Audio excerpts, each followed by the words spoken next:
Salut, bienvenue dans Jeu de puissance. On va parler des Flyers de Philadelphie.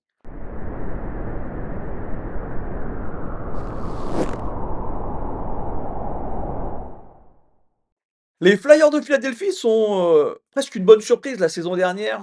On les attendait pas vraiment dans la baston pour aller prendre une place en playoff. Et pourtant, jusque dans les dernières semaines, même les derniers jours, on a vu cette équipe des Flyers pouvoir aller prendre une place en playoff en wildcard.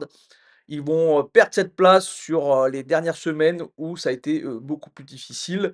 Mais jusqu'au bout, les fans des Flyers ont pu y croire. C'est assez surprenant, vu l'effectif et vu les saisons passées avant, de voir cette équipe se battre. Peut-être que c'est l'effet John Tortorella, l'entraîneur des Flyers de Philadelphie. Dans tous les cas, on va voir si cette saison, ils vont pouvoir recommencer cet exploit d'aller se battre pour une place en playoff ou s'il faut qu'ils continuent à réfléchir à une reconstruction plus aboutie. Et on regarde tout de suite l'attaque. Et qu'est-ce qu'on peut voir? C'est ce nom en bleu, Mitchkov, le russe qui vient de KHL, un jeune russe de 19 ans qui est là pour révolutionner l'attaque des Flyers de Philadelphie, du moins les fans l'espèrent.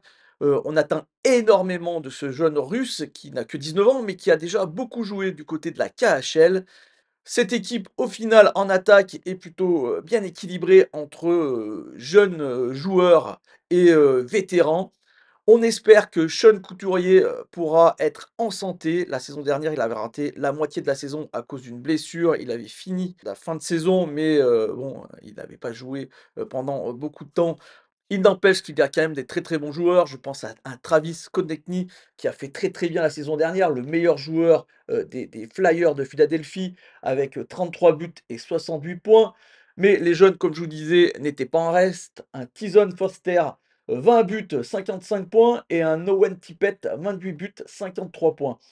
Oui, l'avenir du côté de l'attaque est plutôt bien. En plus, John Tortorella a fait du très, très bon boulot avec des joueurs qui étaient des joueurs, on va dire, qu'on avait dit, de second niveau, suite au début de leur carrière et au final, ils ont très, très bien fait. Je pense, par exemple, à un Ryan Poling, ancien espoir des Canadiens de Montréal, qui a vraiment fait une très, très belle saison, la saison dernière, du côté des Flyers de Philadelphie. Mais il y a quand même un point noir qu'il faut citer, c'est le jeu de puissance qui a été désastreux, le pire jeu de puissance de la NHL, et c'est peut-être pour ça qu'ils ne se sont pas qualifiés d'ailleurs. Avec un meilleur jeu de puissance, peut-être qu'ils auraient pu récupérer cette place en playoff. On va voir si cette saison, ils vont réussir à réparer ça, et si c'est le cas, tout est possible.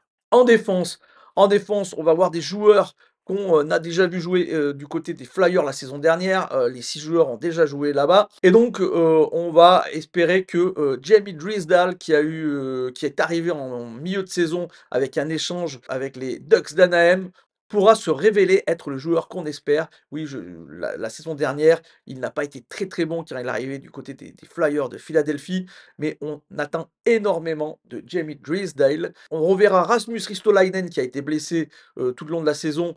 On espère qu'il pourra amener sa force et sa qualité physique. Moi, j'avoue que ce joueur m'a laissé toujours un peu froid et que je ne l'apprécie pas vraiment. Ensuite, on aura une première ligne avec Cam York et Travis Sahem. On espère énormément. Il faut dire que la défense n'a pas été très bonne la saison dernière et il va falloir vraiment resserrer de ce côté-là. Mais je n'ai aucun doute que John Tortorella saura mettre cela en place. Au niveau des gardiens, 2 jeunes gardiens, on va avoir la chance de pouvoir observer 2 jeunes gardiens. Samuel Ersson qui a dû remplacer Carter Hart en milieu de saison. Carter Hart qui a eu des problèmes de problèmes judiciaires, hein, suite à un viol en réunion. Je ne vais pas m'appesantir sur cette histoire, mais Samuel Ersson qui a dû donc sortir des mineurs pour venir jouer, vu que Cal Petersen n'était pas non plus très, très bon et donc il a plutôt montré de belles choses, mais ça a été quand même une fin de saison difficile pour Samuel Ersson et on verra sûrement Ivan Fedotov Ivan Fedotov on attend énormément de lui, du côté des Flyers de Philadelphie, le jeune gardien russe. On attend énormément de lui. Ivan Fedotov qui a joué 3 matchs, je crois, la saison dernière avec les Flyers de Philadelphie. Mais on va voir ce que ça donne, ce duo de jeunes gardiens, du côté des Flyers. Mes prédictions pour les Flyers de Philadelphie, je pense, qu'ils peuvent se qualifier, hein. Il faut dire que cette division métropolitaine est plutôt faible, à part, 2 grosses écuries que sont les Rangers et les Hurricanes. Ensuite, tout est possible pour toutes les autres équipes. Il y a même des équipes qui sont, à mon avis, beaucoup plus faibles que les Flyers, hein. Je pense bien sûr, par exemple, aux Blue Jackets de Columbus. Mais il faudra surtout regarder, ce que donne, cette jeunesse du côté, des Flyers de Philadelphie. Comment John Tortorella va, encadrer tout cela. On parle bien sûr du gardien justement Ivan, Fedotov, mais aussi de l'attaquant, Matej Michkov. On attend énormément de cette jeunesse. On va regarder ça attentivement parce que, par exemple, Michkov, il a fait énormément, parler de lui, ces derniers mois et donc on va regarder ça avec attention. Je n'ai pas l'habitude de regarder la KHL, donc je n'ai pas vu vraiment évoluer ce jeune joueur, mais beaucoup en parlent vraiment de façon positive. Donc on va regarder cela attentivement. Voilà, j'espère que cette vidéo vous a plu. Si c'est le cas, n'hésitez pas à faire un petit like, à la partager, à faire un petit commentaire, ça fait toujours plaisir. Et demain, on parlera des frères ennemis justement des Flyers de Philadelphie, on parlera des Pingouins de Pittsburgh.